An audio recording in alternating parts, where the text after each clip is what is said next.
या ठिकाणी मान आणि सन्मान करत सन्मान करावा। त्याचबरोबर फुले पगडी देऊन देखील या ठिकाणी माननीय आठवले साहेबांना देण्यात येत आहे। पुणेरी पगडी देऊन माननीय रामदासजी आठवले साहेब यांचा या ठिकाणी सत्कार होत आहे। पुणेकर मोठ्या मनाचे असतात, टाळ्या वाजवताना आपण कधीही मनाचा कमीपणा दाखवू नका। केंद्रीय न्याय राज्यमंत्री रामदासजी आठवले साहेब यांचा या ठिकाणी सत्कार होत आहे। धन्यवाद।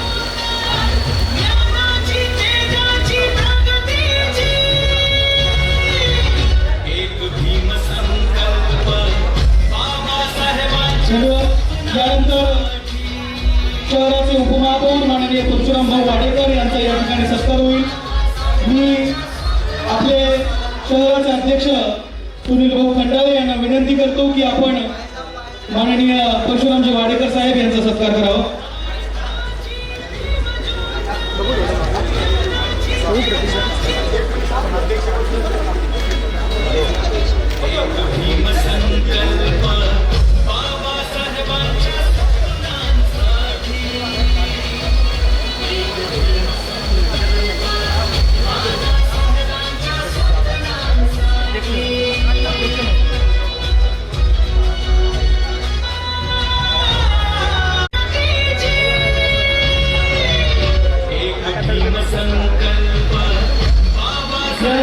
Republican party of India Pune शहराचे अध्यक्ष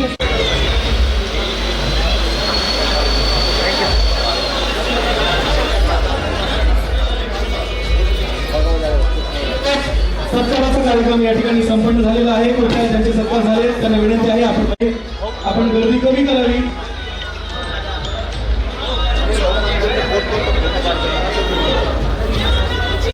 अजय भाऊ खेडेकर आपण संजयजी सोनवणे साहेब यांचा भारताची भीमज्योत हा कार्यक्रम या ठिकाणी आयोजित केला आहे। या कार्यक्रमाला उपस्थित केंद्रीय मंत्री रामदासजी आठवले साहेब, खरं तर आठवले साहेबांना कुठल्या इंट्रोडक्शन द्यायची गरज नाहीये। चळवळीतून उभारलेलं एक खंबीर नेतृत्व म्हणून त्यांची ओळख आहे। साहेब, तुम्ही ज्याप्रमाणे समाजाचं काम करता, आमच्यासारख्या कार्यकर्त्यांना ते बघून एक ऊर्जा आणि उत्साह येतो। मित्रांनो, बाबासाहेबांनी सांगितलं आहे की जर आपल्याला समाजाचं कार्य करायचं आहे किंवा समाजाला पुढे घेऊन जायचं आहे तर सत्यात राहणं आवश्यक आहे। आणि मला असं वाटतं की बाबासाहेबांची ही गोष्ट ज्या व्यक्तीला जी चांगल्या प्रकारे समजली आहे ते म्हणजे आपले आठवले साहेब आहे। कारण सत्ता कोणाची का असो, साहेब सत्तेत असतात आणि समाजाचं काम करतात। त्यानंतर या ठिकाणी या कार्यक्रमाला उपस्थित माजी मंत्री विजयभाई गिरकर साहेब, भाई गिरकर सुद्धा चळवळीतूनच नेतृत्व आलेलं आहे। आपण या ठिकाणी बघतो की खूप जण एक काम कमी आणि बोलणं जास्त असतं, पण भाई गिरकरांचं उलट आहे। भाई गिरकर बोलतात कमी पण ते कामातून बोलतात। समाजातल्या तळागाळातल्या लोकांचे प्रॉब्लेम आणि समस्या सोडवायचं काम हे भाई गिरकर करतात। मला आठवते भाई, आता मी परवा आपल्याला भेटायला आलो होतो दादरच्या ऑफिसमध्ये या कार्यक्रमाचं निमंत्रण घेऊन, तेव्हा त्या ठिकाणी मी बघितलं की भाई गिरकरांनी संपूर्ण जगामध्ये ज्या महापुरुषाची जयंती एकदम मोठ्या प्रमाणात थाटामाटात साजरी केली आहे ते कोण आहे? जोरात डॉक्टर बाबासाहेब आंबेडकर। त्यांची जयंती ही जगातली सगळ्यात मोठी जयंती साजरी केली जाते। लोक या ठिकाणी वेगवेगळ्या प्रकारे बाबासाहेबांची जयंती करतात।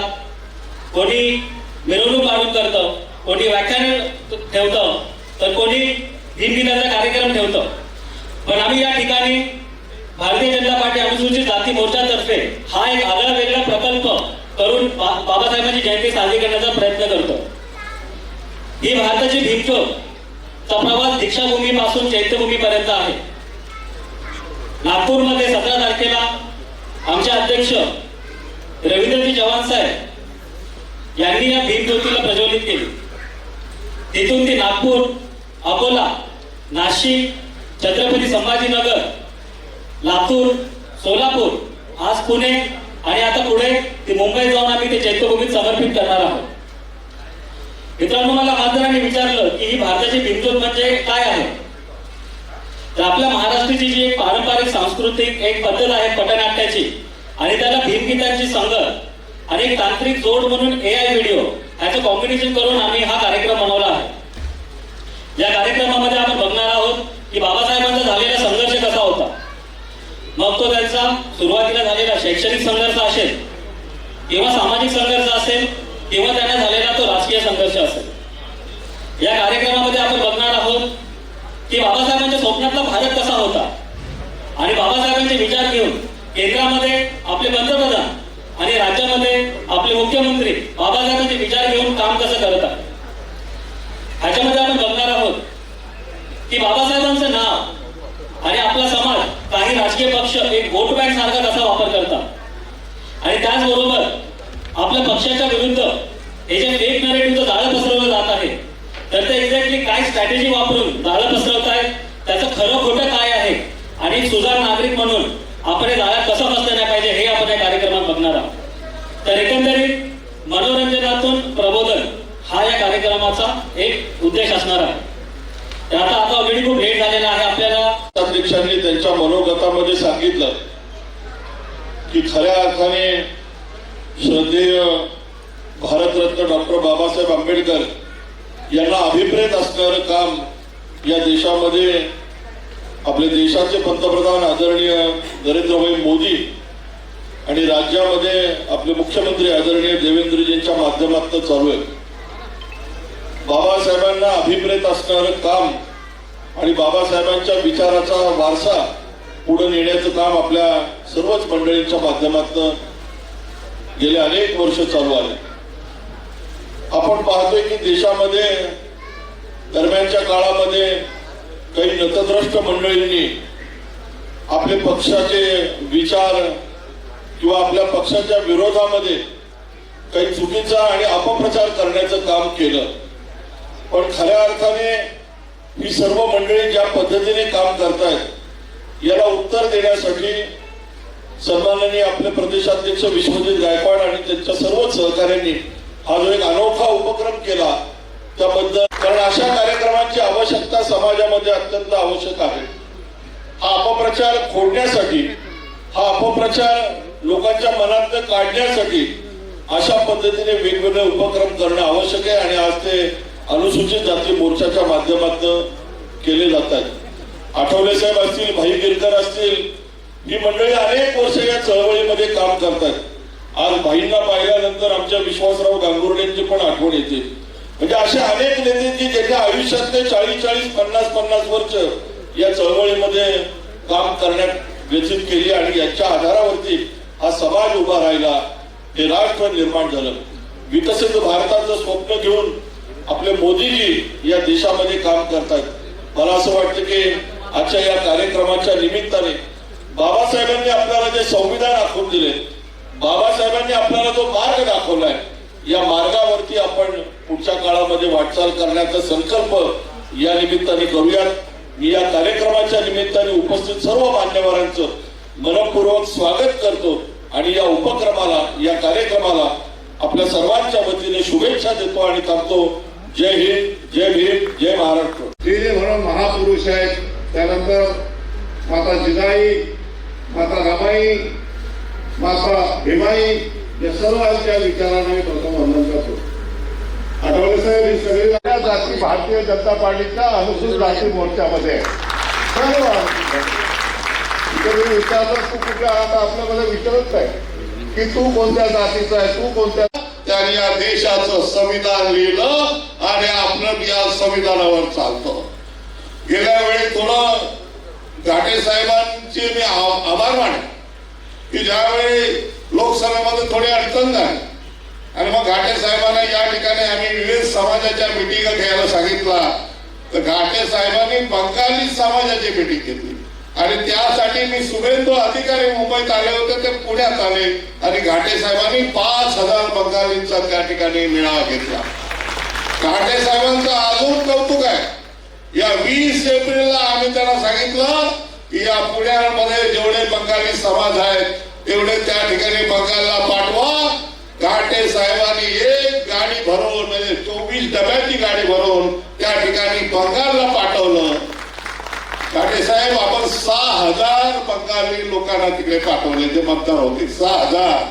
ते जाऊन तिथे काम करतात आणि मी तुम्हाला आश्वासन देतो की बंगाल ज्यावेळी आपण जिंकणार आहोत म्हणून जिंकणार आहोत. गुजरात तर जिंकलं.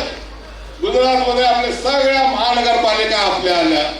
आता येताना गाडीत बातमी लावली तर असं कळलं गाडे साहेब, टीएमसीचे 15 खासदार बीजेपीत येत आहेत. आपचे तर 7 आलेच. आप आता कुठे शोधावे लागेल, पण टीएमसी पण येत आहे. इथे एक आमची ताई दलित बंधूंना पण या ठिकाणी सांगते, बघा तुमचं काय न्याय आहे. इथे मी पाहतोय की म्हणजे अनेक दलित समाजाचे नगरसेवक या ठिकाणी या पुणे शहरामध्ये निवडून आलेले आहेत. आमचे उपमहापौर पण आमच्याच समाजाचे आहे, वाडेकर, ते या ठिकाणी आहे. आणि एवढ्या महिला असतील, पुरुष असतील, हे सर्वजण या ठिकाणी आलेले आहेत. आणि म्हणून मी तुम्हाला विनंती करतो, जसं संभाजीराजांना सांगितलं, राजे जागे राहा, रात्र वैराची आहे, येणारा जो काळ आहे ते जागे राहा. अशाच राहिलं अरे आम्ही तर जिंकतोय, आता काम नाही केलं तरी चालेल असं नाही. याच्यापेक्षा दुप्पट काम करायचं आहे आपल्याला. महिलांना त्या ठिकाणी 33% आरक्षण या 29च्या निवडणुकीमध्ये द्यायचं आहे. त्यासाठी संघटन असेल, काम असेल, एवढं वाढवा की कुणाची हिंमत होणार नाही. कुठलाही निगेटिव्ह त्याने आणला तरी आपण पॉझिटिव्ह त्याला विचार करून पुन्हा विजयी होऊया. खूप खूप धन्यवाद. जय हिंद. माननीय रामदास भाई आठवले यांना विनंती आहे की आपण आम्हाला मार्गदर्शन करावं. माननीय रामदासजी आठवले साहेब.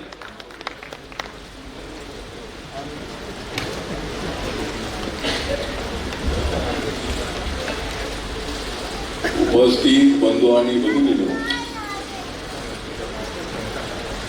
मी आहे दलितांना न्याय देण्यासाठी वाद. मी आहे दलित समाजाला न्याय देण्यासाठी वाद. कारण मला मजबूत करायचं आहे माझ्या भीमाचं नाव. बाबासाहेब आंबेडकरांच्या विचाराशी एकनिष्ठ नाव. रिपब्लिकन पार्टी ऑफ इंडिया हा पक्ष हा बीजेपी सोबत आहे. मला काय लोक विचारतात तुम्ही बीजेपी सोबत आहे, तर मी त्याला सांगतो की आपण म्हणताय ते बरोबर नाही आहे. मी बीजेपी सोबत नाही, तर बीजेपी माझ्या सोबत आहे.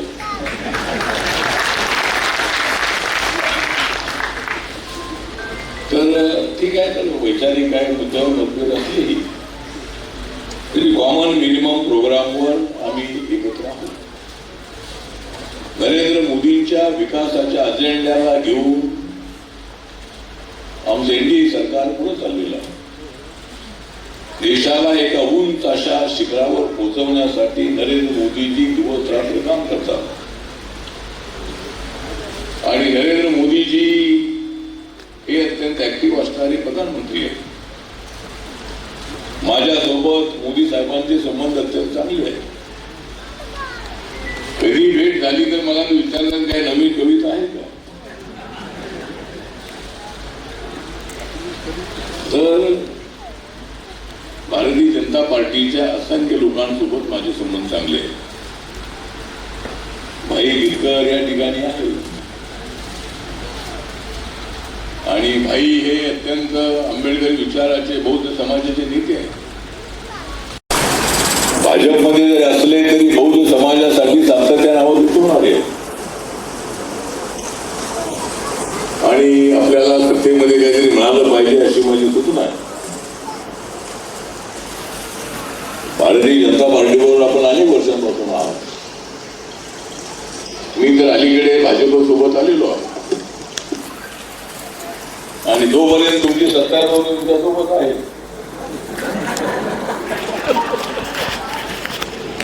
सत्याचा विषय नाहीये. म्हणजे अनेक लोकांना असं वाटतं की आठवले हे सत्तेसाठी ज्या पक्षासोबत जातात, पण मी सांगतो की मी ज्या पक्षासोबत जातो त्या पक्षाला सत्ता मिळते,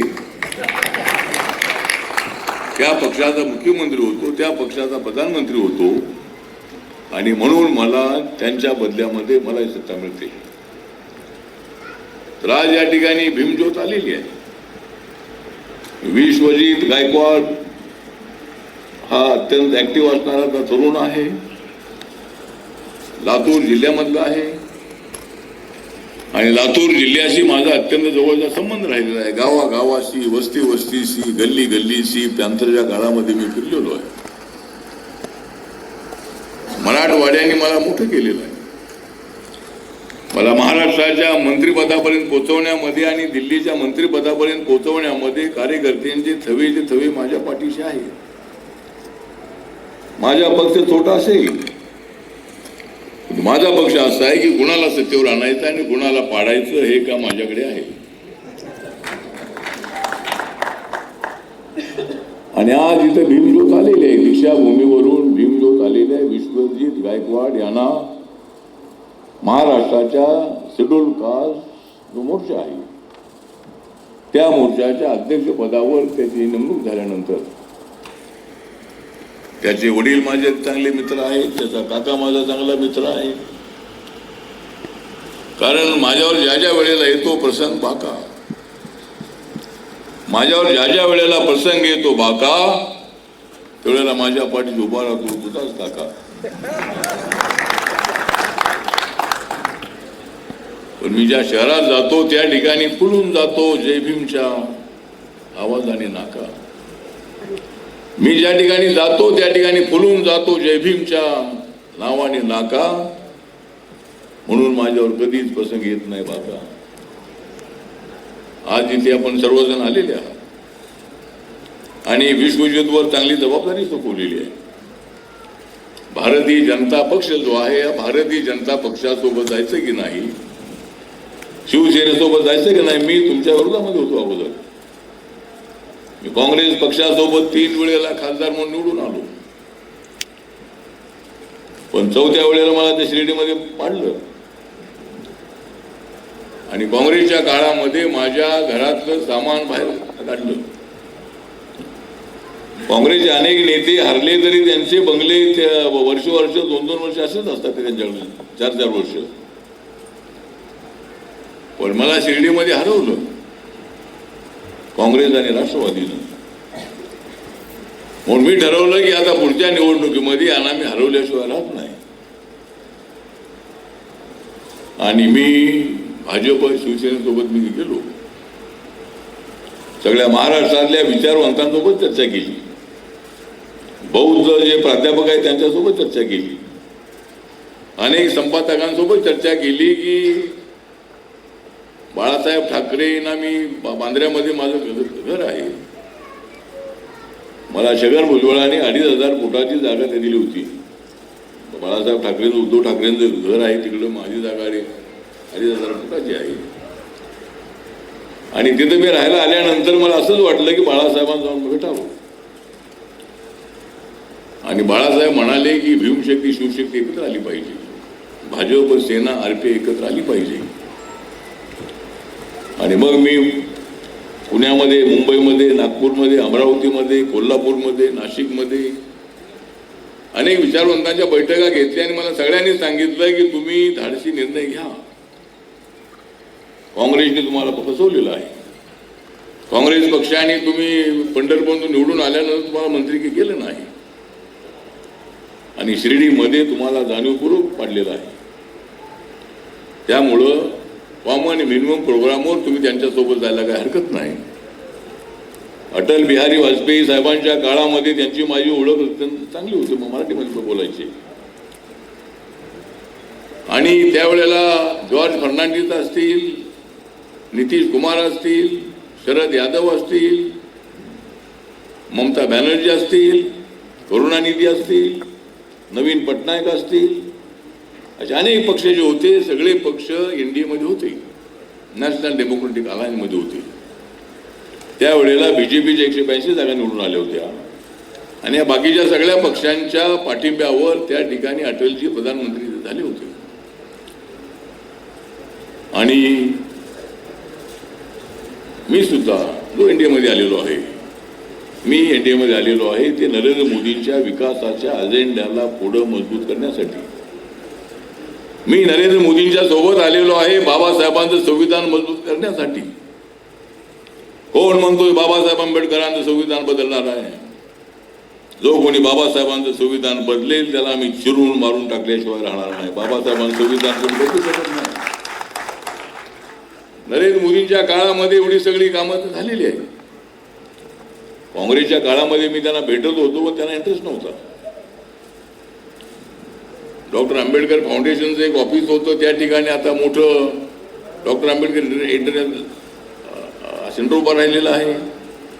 26 जानेवारी रोडला बाबासाहेबांनी संविधान लिहिलं तिथं मोदी साहेब आल्यानंतर तिथं मोठं सुंदर स्मारक बनवलेलं आहे. मुंबईमध्ये अनेक वर्षांपासून मागणी होत होती की चैत्यभूमीला लाखोच्या संख्येत लोक येतात. तर बाजूलाच बंद पडलेली 12-12.5 एकर जमिनीची जी हिंदू मिल आहे त्या हिंदू मिलची जागा आम्हाला द्या म्हणजे बाबासाहेबांना उभं करा. पण काँग्रेसच्या काळामध्ये हा निर्णय होऊ शकला नव्हता. पण शेवटच्या काळामध्ये आम्ही एक मोर्चा काढला होता. मला वाटतं 31 डिसेंबरला आणि पवार साहेब हे त्यावेळेला मंत्री होते. तर त्यावेळेला एक मिटिंग झाली होती पण तो निर्णय तो काय तसा बरोबर झाला नव्हता. तर मोदी साहेब आल्यानंतर देवेंद्रजींनी मी साहेब आपल्याला भेटलो आणि ताबडतोब टेक्स्टाईल मिनिस्ट्रीला सांगून ताबडतोब त्या सगळ्या जमिनीची ऑर्डर ताबडतोब निघाली. MMRDच्या माध्यमातून ते पैसे पुरवले जात आहेत. शापूरचे पालन ते काम करतायत आणि बाबासाहेबांचा 350 फुटाचा पुतळा 100 फुटाचं फाउंडेशन या भारतामध्ये सगळ्यात उंच पुतळा वल्लभभाई पटेलांचा गुजरातमध्ये आहे.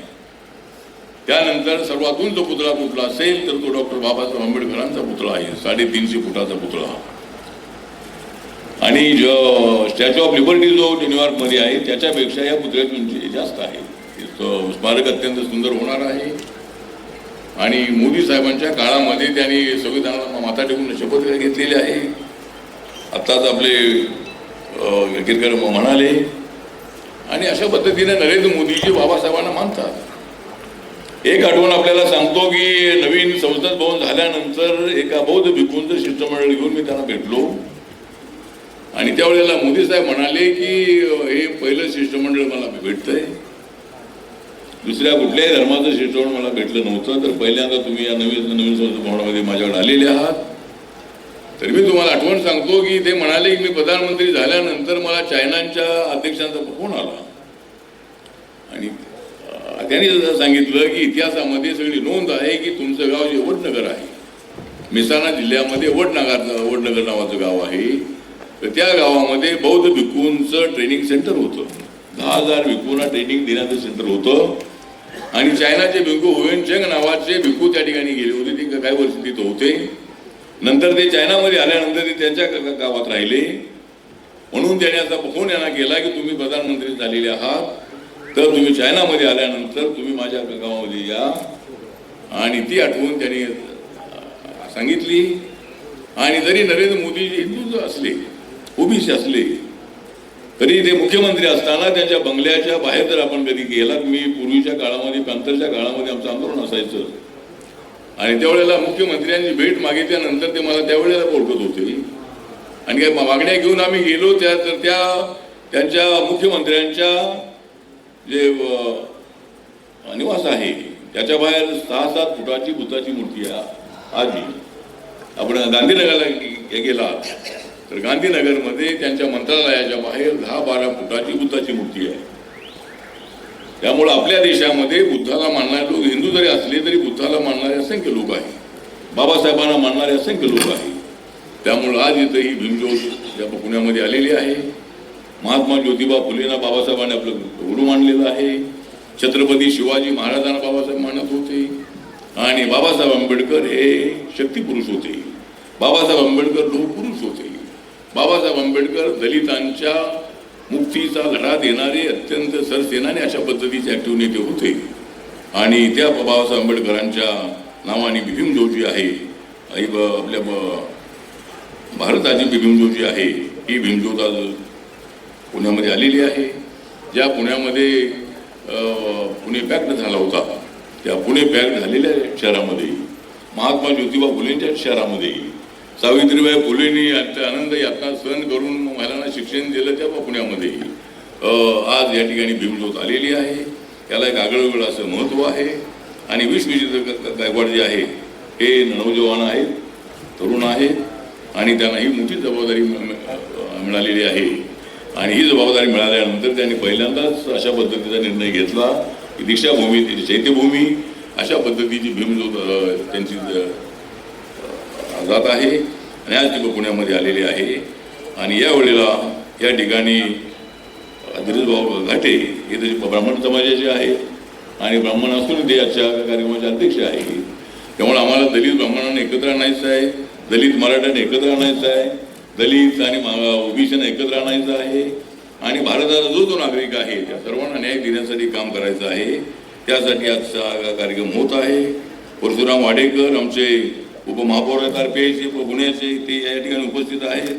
सुनील गायकवाडांचं नाव तर मी घेतलेलंच आहे, ते माजी खासदार आहेत. त्यानंतर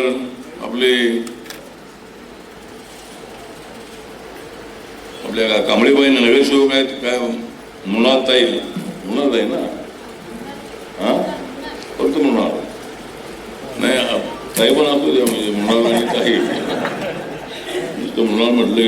मृणालताई कांबळे या नगरसेविका आहेत. त्यानंतर या ठिकाणी विनाताई घोष, अर्चना जगताप, मनीषाताई लडकर या भाजप महिला आघाडीच्या अध्यक्ष आहेत. पल्लवी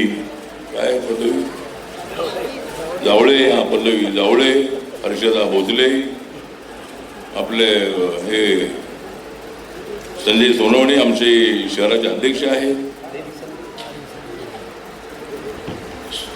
त्यानंतर प्रियंका चेंडगे, प्राची आल्हाड, अमर आवळे, प्रसेनजीत वरागे, खंडू शिंदे, निलेश आल्हाट आमचे RPIचे नगरसेवक, बसवराज गायकवाड, अविनाश गायकवाड, राजेश घाडे, संदीप धांडोरे अशा अनेक मान्यवर या ठिकाणी उपस्थित आहेत. आणि विश्वजित आग्रह होता की मी या कार्यक्रमाला आलं पाहिजे, त्याप्रमाणे आज येण्याची संधी मिळाली. आणि या भीमज्योतचा जो आशीर्वाद आहे, या भीमज्योतीने अनेक अंधाराला प्रकाश दिलेला आहे. म्हणजे या भीमज्योतीमुळे अंधाराला मिळालेला आहे प्रकाश. या भीमज्योतीमुळे अंधारामध्ये झालेला आहे प्रकाश. म्हणून आज मला पुण्यामध्ये दिसतंय निळनिळ आकाश. त्यामुळे जे आकाश आहे ते निळनिळ करण्यासाठी आपल्याला पुढे जायचं आहे. आणि मी या भीमज्योतीचा आशीर्वाद घेऊन मी सुद्धा माझ्या कामाला लागणार आहे. मी तिसऱ्यांदा मंत्री झालेलो आहे, चौथ्यांदा सुद्धा मी मंत्री झाल्याशिवाय राहत नाही. आणि त्यासाठी आपला भीमज्योतीचा मला जरूर आशीर्वाद आहे, एवढंच या प्रसंगी सांगतो. आणि विश्वजितला मी माझ्या वतीने RPIच्या वतीनं हार्दिक शुभेच्छा देतो. तुम भाजप में आगे बढ़ो, मैं तुम्हारे साथ हूँ.